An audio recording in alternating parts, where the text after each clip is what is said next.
people get their cholesterol panel back, see their LDL marked as borderline or high, and that's the entire conversation they have with their doctor. But LDL on its own isn't a very strong marker of anything. It's not even the most important marker on your cholesterol panel. And yet it's the marker that doctors focus almost entirely on. There are two numbers further down your cholesterol panel that are far more meaningful. And most people never have them explained. Because your cholesterol numbers are highly correlated with how insulin resistant or sensitive you are. You can learn a lot about your metabolic health, about your heart disease risk from your cholesterol panel, but not from your LDL alone. Now, a few months ago, I shared a video going over my full blood test panel. That was over 70 tests.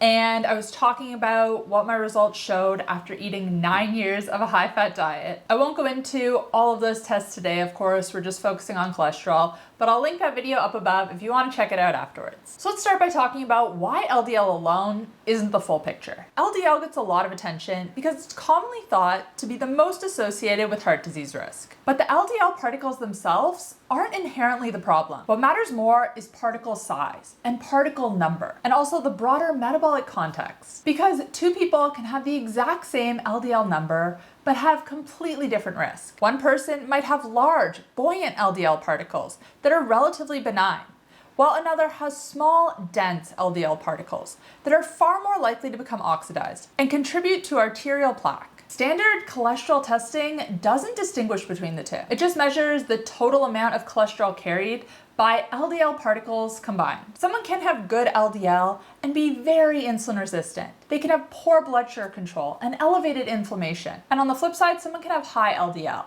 but be metabolically healthy, be insulin sensitive, and have low inflammation. LDL on its own without context just isn't a reliable insulin resistance marker. And treating it as the single most important number on the page misses most of the picture. The two numbers that matter more are sitting on the same panel though, and those are triglycerides and HDL. Let's talk about triglycerides first. These are a direct readout of how your body is handling excess energy, specifically excess carbohydrate and sugar intake. When you eat more carbohydrates than your body needs in that moment, the glucose has to go somewhere. If it's not used immediately for energy, it's stored in your liver and muscles. And once those stores are full, your liver starts converting the excess into triglycerides and packaging them into VLDL particles. These get shipped out into your bloodstream for storage as fat. When you're insulin resistant, this process becomes more exaggerated. Your cells are resisting insulin signals to take in glucose. So more glucose stays circulating in your bloodstream longer after meals. Your pancreas compensates by producing even more insulin to try to force the glucose into your cells.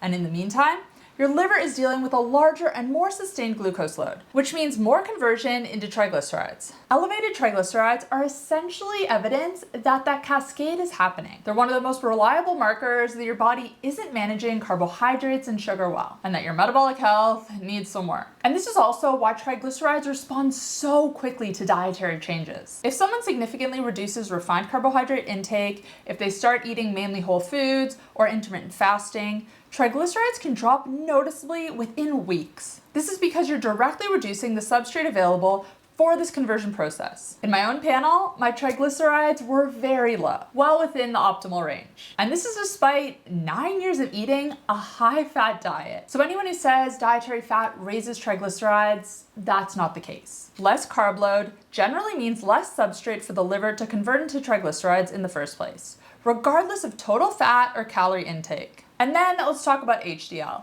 which is generally referred to as good cholesterol. And while that is a simplification, low HDL is consistently associated with insulin resistance and broader metabolic dysfunction. HDL particles are involved in something called reverse cholesterol transport, essentially picking up excess cholesterol from your arteries and tissues and carrying it back to your liver to be processed and removed. When metabolic health is poor, when you're insulin resistant, HDL drops. But again, with the right dietary changes, your HDL can go up very quickly. With that said, high HDL doesn't always indicate good metabolic health. There is a genetic component here and a few other factors that can impact it. But for the most part, if your HDL is up, that's a good thing. But now let's talk about a ratio that matters more than looking at any of these numbers in isolation: your triglyceride to HDL ratio. This is a number I think more people should be calculating themselves, because it's rarely highlighted by name on a standard panel printout, but it's sitting right there in the data you already have. You just have to do the division yourself. So take your triglycerides and divide them by your HDL.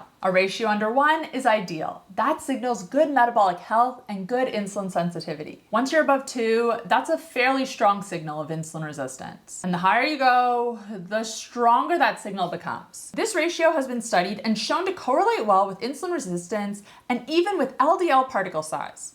Low ratios tend to correspond with larger, less harmful LDL particles, while high ratios tend to correspond with smaller, denser LDL particles, the ones that are associated with cardiovascular risk. And this is independent of if your total LDL is high or low. Now, as I mentioned before, your triglycerides and your HDL respond very quickly to diet change.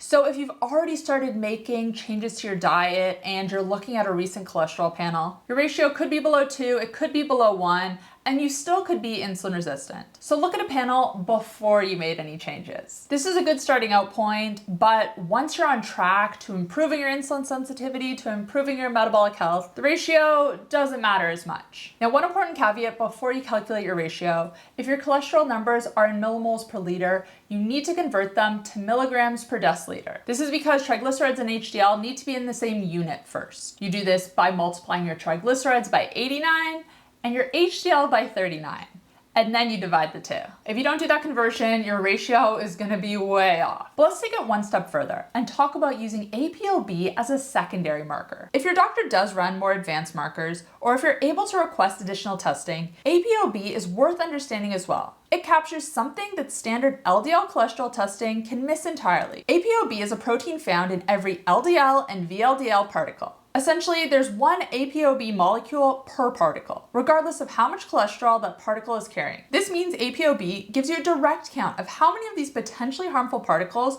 you actually have circulating in your bloodstream, rather than just measuring the total cholesterol content across all of them combined. And this distinction matters a lot. You can have normal or even good LDL cholesterol, but still have a high particle count if those particles are small and dense. So this isn't a standard test. You can ask your doctor to run it, and hopefully they will, depending on where you live. So instead of focusing on LDL alone, take a look at your triglyceride, your HDL, the ratio between the two, and ApoB if you have access to it. Together, these give you a much clearer picture of your metabolic health, of your insulin sensitivity or resistance, and your overall heart disease risk. Now, this doesn't mean that LDL is irrelevant, but it shouldn't be the only number we look at. Now, I want to hear from you guys. What's your triglyceride to HDL ratio? Let me know in the comments down below. And if you did enjoy this video, you might also enjoy my video where I go over my full blood panel, over 70 tests. That's going to be linked on the screen now.